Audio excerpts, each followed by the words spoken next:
Mengejutkan pengakuan Ruben Onsu bahwa dirinya masih memberikan uang bulanan senilai 200-an juta kepada Sarwenda pasca bercerai tahun 2024. Diurai pula rincian manfaat uang ratusan juta tersebut dari urusan pemeliharaan hingga biaya pendidikan anak, listrik, gaji sopir Sarwenda dan pengatur rumah tangga, hingga biaya tisu, plastik sampah, bensin, hingga uang tol. Pengakuan tersebut muncul di tengah panasnya prahara terkait aksi para debt collector yang hendak menagih cicilan mobil kepada Ruben Onsu, tapi malah menyambangi rumah yang ditempati Sarwenda dan anak-anaknya. Tak hanya itu, terungkap pula bahwa rumah yang ditempati Sarwenda dan anak-anaknya kini rupanya masih dalam masa KPR. Dan diakui kuasa hukum Ruben Onsu bahwa yang membayar cicilan bulanan atas rumah tersebut adalah Ruben Onsu sendiri. Lantas, benarkah Ruben Onsu menduga bahwa Sarwenda membesar-besarkan masalah debt collector menyambangi rumahnya untuk menutupi masalah miskomunikasi yang terjadi antara keduanya belakangan ini soal anak? Seperti apa pula pengakuan pihak Sarwenda terkait alasan dirinya terpaksa bicara ke media soal aksi debt collector yang menyambangi rumah yang ia tempati? Pemirsa, bersama Intens Investigasi, kami hadirkan kabar terkini, terpercaya, dan teraktual. Tetapi sebelumnya, jangan lupa untuk like, subscribe, dan juga share channel YouTube ini.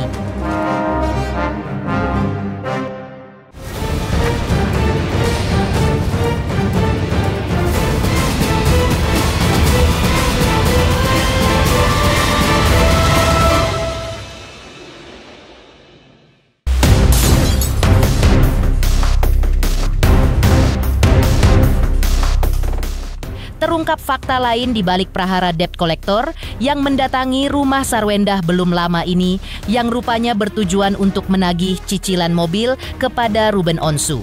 Kuasa hukum Ruben Onsu juga sebelumnya telah menegaskan bahwa kliennya akan memenuhi tanggung jawabnya terkait pembayaran cicilan mobilnya yang kini menjadi heboh. Terungkap pula pengakuan dari kuasa hukum Ruben Onsu bahwa kehebohan yang terjadi saat ini adalah lantaran Ruben Onsu ingin mendahulukan nafkah dan kepentingan anak-anak serta mantannya yaitu Sarwenda berupa uang pemeliharaan dan uang pendidikan sebagai kewajiban utamanya selaku ayah dan mantan suami. Sebab, menurut Minola Sebayang selaku kuasa hukum Ruben, kliennya selalu memenuhi kewajibannya menafkahi anak-anaknya setiap bulan sebesar 249 juta rupiah yang terus dipenuhi kliennya sejak bercerai dengan Sarwenda tanggal 1 September 2024. Kuasa hukum pun mengungkap rincian biaya yang diberikan Ruben untuk Sarwenda.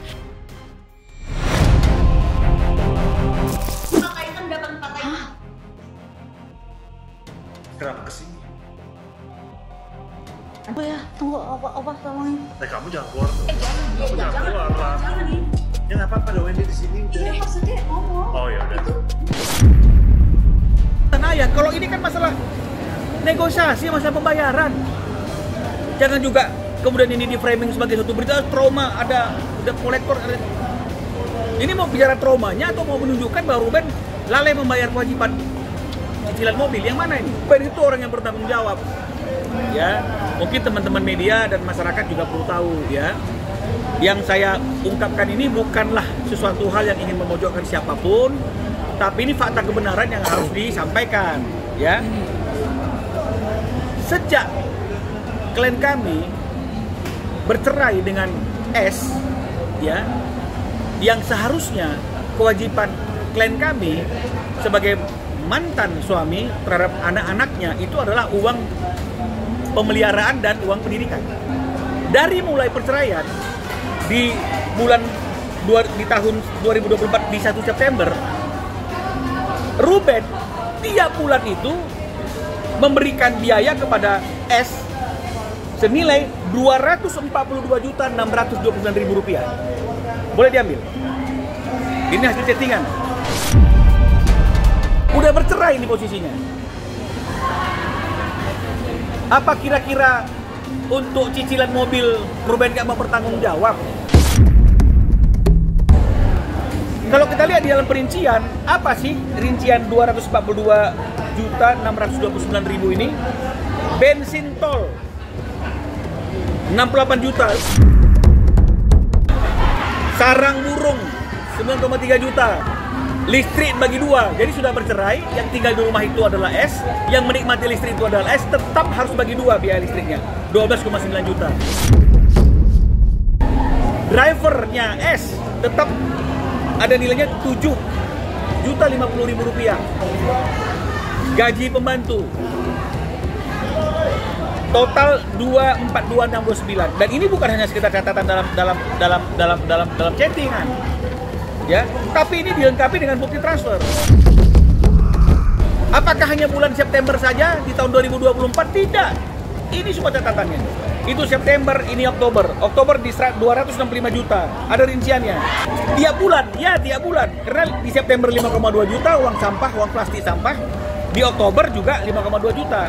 Jadi klien kami itu lebih mengutamakan segala sesuatunya adalah demi kepentingan anak dan S yang nyaman.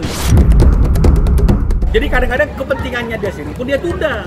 Apa kepentingan yang dia tunda? Misalnya cicilan mobil Land Rover misalnya.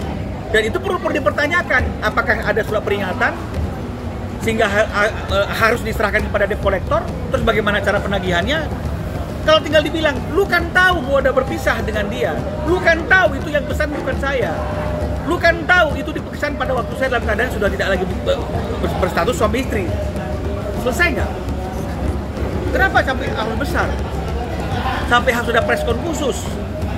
Apa yang penting dan urgent untuk menjelaskan itu kepada publik? Di sisi lain, kuasa hukum Ruben Onsu juga mempertanyakan mengapa masalah debt collector seakan-akan dibesar-besarkan oleh pihak Sarwendah. Minola Sebayang pun menduga jangan-jangan hal itu ada kaitannya dengan miskomunikasi yang pernah terjadi antara kliennya dengan Sarwendah belum lama ini, di mana Ruben Onsu selama ini selalu menanyakan haknya untuk bertemu dengan anak-anaknya. Menurut kuasa hukum Ruben, ada salah satu komitmen pasca perceraian yang sempat dilanggar Sarwendah, yaitu hak Ruben Onsu untuk bertemu anak-anaknya 2-3 kali dalam seminggu. Pihak Ruben menuding Sarwendah melanggar komitmen tersebut. Karena itu, hingga kini, kuasa hukum Ruben mengaku masih memperjuangkan hak kliennya untuk bisa bertemu anak-anaknya. Seperti inilah ungkapan Minola Sebayang. Nah, kenapa kok menjadi suatu hal yang besar yang kemudian harus disampaikan ke ranah publik? Ini yang juga menjadi pertanyaan bagi saya, ya. Apakah ini berkaitan dengan adanya situasi di mana ada keadaan yang tidak baik komunikasinya akhir-akhir ini antara klien kami dengan S? Berawal dari adanya terang-menyerang atau counter-mengcounter di fanbase-nya S, ya. Kemudian terjadi komunikasi. Apakah ini yang akhirnya kemudian merembet ke hal-hal yang lain? Apakah ini berkaitan dengan Ruben yang selalu menanyakan haknya untuk bertemu dengan anaknya? Ya, karena ada suatu komitmen di mana dalam komitmen itu dikatakan bahwa dalam 1 minggu Ruben memiliki kesempatan 2-3 hari untuk tinggal bersama dengan putrinya. Ini yang sampai hari ini Ruben tidak dapatkan dan masih dia perjuangkan terus. Bahkan untuk mengantar anak pun tidak diizinkan. Nah, ini yang perlu kita klarifikasi. Nah, karena kalau misalnya mengenai masalah mobil, ya jelas ini. Pemesanannya memang dilakukan oleh Ruben dan alamat pemesanannya bukan di alamat di mana debt collector datang. Jadi nggak usah terlalu dibesar-besarkan. Kecuali ada tindakan debt collector yang menyalahi aturan, debt collectornya yang diserang. Kalau ini kan saya lihat lebih cenderung seolah-olah ingin memojokkan, kamu nggak bayar ya? Bayar dong kewajiban kamu. Ini kan nggak baik seperti itu. Ya, ada hal yang lebih penting, yaitu adalah hak ayah untuk bertemu dengan anaknya dan hak anak untuk bertemu dengan ayahnya. Jadi banyak pengalaman-pengalaman Ruben yang dia dihalang-halangi, patut diduga dihalang-halangi untuk bertemu dengan putri-putrinya. Ya, sampai ada suatu event kegiatan balet ya, acara, Ruben itu sudah hadir bawa bunga, tapi kemudian anaknya nggak pernah keluar dari pintu itu, dibelokkan dari pintu yang lain. Nah, jadi ini yang paling penting, anak sama ayah, ayah sama anak, nggak akan putus hubungan itu. Kuasa hukum Ruben Onsu juga mengungkap bahwa rumah yang saat ini ditempati oleh Sarwendah pun masih dalam masa cicilan KPR alias belum lunas. Dan pihak kuasa hukum Ruben Onsu, yaitu Minola Sebayang, membenarkan bahwa yang membayar cicilan rumah tersebut setiap bulan adalah Ruben Onsu. Namun pihak kuasa hukum Ruben mengaku tidak tahu berapa nominal cicilannya per bulan dan masih sisa berapa bulan lagi lama cicilan yang masih tersisa. Seharusnya menurut Minola Sebayang ketika sudah bercerai harusnya pembayaran cicilannya ditanggung berdua, tapi hal itu tergantung kesepakatan saja. Ruben juga tidak persoalkan kalau Ruben yang mencicilnya. Iya betul, ya memang betul. Ya jadi kan memang rumah yang sekarang di tempat itu kan memang ya diminta kan gitu, meskipun dalam kondisi yang lagi dalam keadaan kan masih KPR kan gitu ya. Harusnya ya kalau memang udah pisah ya dihitung, kemudian dibagi kan begitu. Tapi kalau misalnya kemudian mau diserahkan juga nggak jadi masalah, kan ini kesepakatan. Kalau misalnya Ruben etiket baik udah nggak apa-apa buat lu, tapi gue yang bayarin nggak ada masalah juga. Kalau misalnya kemudian ada naik turunnya kan itu kan biarkanlah Ruben yang selesaikan. Cukup dibilang gua nggak mau ya sampai gua diusir dari rumah ini selesai. Nah. Untuk rumah itu masih berapa lama lagi? Ini saya nggak update. Ya berapa lama lagi saya nggak update. Berapa nominalnya juga saya nggak update. Ya. Sekarang masih. Sepengetahuan saya dari informasi Ruben, ya Ruben yang bertanggung jawab untuk membayar.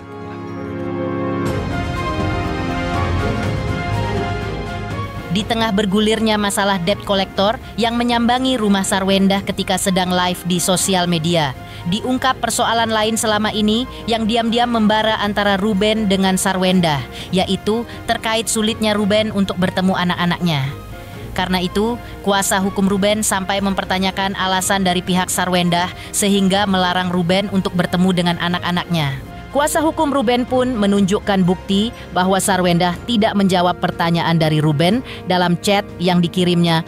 Pihak Ruben menduga bahwa hal itu sengaja tidak diinformasikan oleh Sarwendah karena saat itu ia mendampingi anak-anaknya bersama sang kekasih Girgio Antonio. Kami menjurati Sarwendah tanggal 11 itu surat pemberitahuan bukan peringatan. Ya. Kami ingin memberitahukan bahwa ada haknya Ruben untuk bertemu dengan anaknya. Jadi bukan disomasi, tapi diingatkan, diberitahukan. Mungkin dia lupa selama ini. Mana lebih besar situasinya? Debt collector datang yang belum pada waktunya, atau seorang ibu yang melarang anaknya bertemu dengan ayahnya. Sementara ayahnya masih bertanggung jawab untuk seluruh kehidupan keluarga itu. Termasuk uang plastik sampah rumahnya yang nilainya 5,2 juta per bulan. Jadi tidak diinformasikan ternyata. Loh, Ruben ingin cari tahu, kenapa kok dia tidak pernah dikasih tahu? Ya, karena dikejar, cari WA ya, cari WA-nya katanya. Nggak pernah ada. Diusut-usut rupanya. Kenapa Ruben patut diduga tidak diinformasikan? Ini dia teman-teman. Rupanya pada waktu momen itu dia ingin bersama dengan seseorang. Inilah yang menjadi kesimpulan Ruben pada waktu. Oh jangan-jangan patut diduga. Tapi kan tega banget. Ibu menghalang-halangi anaknya bertemu dengan ayahnya atau ayahnya bertemu dengan anak dengan alasan apapun. Mengejutkan. Pihak Ruben Onsu bahwa dirinya masih memberikan nafkah uang bulanan 200-an juta ke Sarwendah pasca cerai. Lantas, seperti apa pula pihak Sarwendah mengungkap alasan pihaknya bicara ke media soal rumahnya didatangi debt collector untuk menagih cicilan mobil. pemirsa Intens Investigasi. Jangan lupa saksikan terus Intens Investigasi. Dan pastikan, jangan lupa untuk like, subscribe, share, dan juga komen. Tim redaksi Intens Investigasi juga mengucapkan banyak terima kasih kepada semua subscribers. Hingga channel Intens Investigasi kini menuju 4 juta subscribers.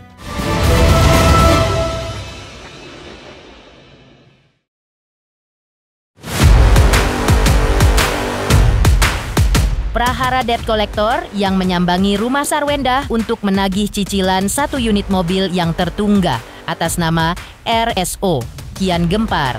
Sebelumnya, kuasa hukum Sarwendah membenarkan kejadian pada tanggal 7 November 2025 rumah kliennya didatangi oleh debt collector untuk menagih cicilan mobil atas nama RSO. Menurut kuasa hukum Sarwendah, kliennya sudah menghubungi Ruben Onsu langsung terkait hal itu, namun Ruben sendiri justru menyerahkan hal itu ke kuasa hukumnya. Karena itu, Sarwendah pun meminta kuasa hukumnya untuk menghubungi kuasa hukum Ruben Onsu.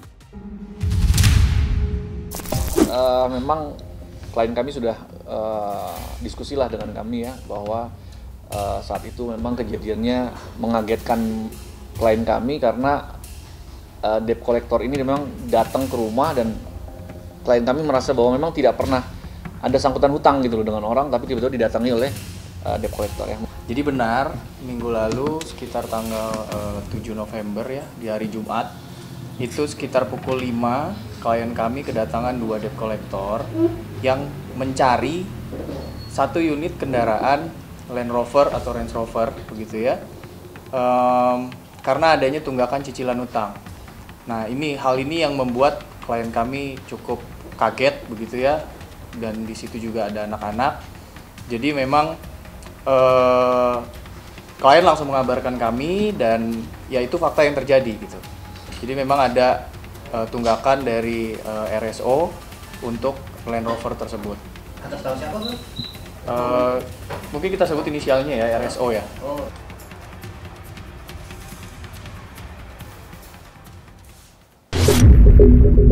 Kami memang sudah berkomunikasi dengan pihak RSO, tetapi pihak RSO melemparnya bahwa hubungi pengacara saya gitu. Sehingga dari pihak Sarwendah juga ya sudah kalau gitu menghubungi saya juga. Jadi antara lawyer dengan lawyer saya sudah sampaikan ke Bang Minola pada saat itu. Kuasa hukum Sarwendah juga menjelaskan alasan kliennya mengungkapkan peristiwa kedatangan debt collector di rumahnya ke media. Menurut kuasa hukum Sarwendah, peristiwa tersebut cukup mengejutkan Sarwendah dan semua orang yang sedang berada di rumah kliennya. Pasalnya, pihak Sarwendah ketika itu tidak sedang berhutang kepada siapapun. Alasan kedua adalah untuk meluruskan fitnah yang ada, karena menurut pengakuan debt collector yang ditemui Sarwendah ketika itu, mengaku bahwa berdasarkan pengakuan pihak RSO mobil yang dicari terebut tengah berada di rumah Sarwendah. Namun, ketika kuasa hukum Sarwendah menanyakan keberadaan mobil tersebut kepada kuasa hukum Ruben Onsu, yaitu Minola Sebayang, pihaknya mengaku mobil tersebut tengah berada di bengkel. Pihak Sarwendah berharap hal serupa tidak terulang lagi di kemudian hari. Nah, kejadian ini satu mengagetkan klien kami dan semua isi orang di rumah klien kami. Yang pertama, klien kami tidak pernah berhutang terhadap mobil yang dimaksud dan kedatangan itu juga sempat komunikasi dengan klien kami, dinyatakan bahwa mobil itu memang dibeli itu setelah masa pernikahannya selesai. Jadi setelah putusan cerai baru mobil itu ada. Nah, mereka memang mencari mantan suami klien kami di situ. Ya. Tapi kenapa bisa sampai ke rumah itu? Informasi dari pihak debt collector yang datang bahwa katanya mobil itu ada di rumah klien kami, kaget. Nah, itu kan terjadi fitnah-fitnah juga menurut kami dan klien kami terganggu sekali gitu. Maksudnya ya itu urusannya yang bersangkutan, kenapa ke kami. Nah, saya juga sudah komunikasi dengan pihak lawyernya RSO gitu ya. Nah, saya komunikasi, saya bilang, "Bang, ini gimana kok ada ini?" Nah, itu mungkin nanti bisa diklarifikasi, silakan lah ya. Tapi prinsipnya kami tidak menuduhkan bahwa dia tidak bayar atau tidak ya. Yang pasti ada kedatangan debt collector. Biasanya debt collector datang kan suatu hutang yang memang sudah terlewatkan, mungkin ya saya nggak tahu lah apakah itu miss dari pihak debt collector bank dengan pihak yang bersangkutan. Saya tidak mau memberikan kesimpulan apapun, tetapi itu faktanya. Dan klien kami juga berpesan bahwa sepertinya ada pihak yang pengen sengaja rumah klien kami didatangi gitu, karena informasi dari debt collector mobil itu ada di tempat klien kami gitu. Bahkan sempat di video itu klien kami bilang, silakan Pak, lihat aja di rumah gitu. Sempat, dan menurut kami klien kami cukup baik ya, sampai disuruh masuk di dalam. Kalau kita seharusnya yang seperti itu ngapain, orang kita nggak pernah berutang, suratnya pun memang mereka ada surat tugas kita lihat, tapi yang dicari sudah tidak ada di situ gitu, ngapain lagi gitu kan. Tapi niat baik klien kami ya sudah, silahkan dilihat. Nah tapi jujur itu mengagetkan klien kami. Kenapa? Pertama kaget karena dia mengambil cicilan lagi terhadap mobil lain. Itu kan memang haknya dia setelah perceraian, tapi kenapa harus masih disangkutkan ke kita lagi gitu, klien kami lagi. Nah, itu sudah saya konfirmasi ke pengacaranya, ya pengacaranya mungkin sedang koordinasi, saya nggak tahu juga ya itu. Tapi kami keberatan lah dengan hal itu. Saya sih nggak lihat ya, tapi menurut keterangan Bang Minola ada di bengkel. Ya, saya nggak tahu ya apa Bang Minola sudah koordinasi, tapi ya itu yang disampaikan pada saat pertemuan dengan saya. Klien di rumah itu ada anak kecil, dan itu maaf ya, debt collector itu juga datang, menurut saya nadanya nggak baik-baik aja gitu ya. Nadanya sepertinya di akhir-akhir video tuh saya lihat ada penekanan gitu. Nah jadi itu menurut saya ya jangan sampai terulang lah ya. Saya berharap ini menjadi pelajaran juga, bisa sampai ditarik ya kan, karena kan kemungkinannya kan karena tidak bisa lunasi gitu ya kan, karena sampai datang karena tidak dibayarkan kan gitu. Nah saya khawatir setelah pernikahan perceraian ini kan ada hak dan kewajiban kan ya kan, ada hak dan kewajiban, ada kewajiban juga yang sebenarnya masing-masing pihak harus dilakukan ya. Saya khawatir berpengaruh ke situ juga. Mengejutkan, Sarwenda ungkap alasan pihaknya bicara ke media soal rumahnya didatangi debt collector untuk menagih cicilan mobil yang rupanya milik Ruben Onsu. Lantas, seperti apa respon Sarwenda ketika diminta klarifikasi oleh awak media terkait momen rumahnya disambangi para debt collector ketika itu?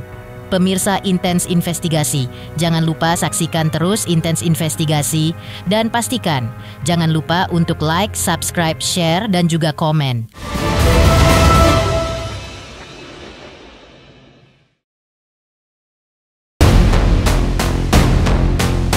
Kehadiran debt collector di rumah Sarwenda untuk menagih cicilan mobil milik Ruben Onsu masih menjadi polemik panas. Sarwenda yang ditemui awak media pada hari Sabtu akhir pekan kemarin mengurai respon yang tak terduga ketika diminta awak media untuk mengklarifikasi terkait rumahnya yang disambangi oleh debt collector sepekan sebelumnya. Sarwenda lebih memilih diam dan hanya menyatakan permohonan maafnya di hadapan awak media jika ia saat itu tidak bisa banyak berkomentar. Alasannya, Sarwenda mengaku dirinya tidak ingin mengganggu kenyamanan pihak lain. Ketika awak media masih memintanya untuk klarifikasi, Sarwenda hanya menebarkan senyum manisnya. Respon Sarwenda tersebut terjadi 1 hari setelah kuasa hukumnya angkat bicara terkait rumahnya yang didatangi oleh debt collector dan menyinggung sosok berinisial IRESO yang merujuk kepada Ruben Onsu.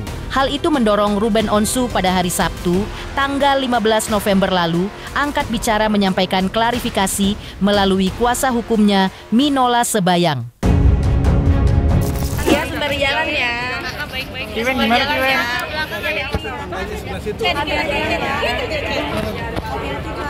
Cici sebentar Ci. Bilang ini jangan sampai ada. Maaf Pak. Maaf, nanti takut.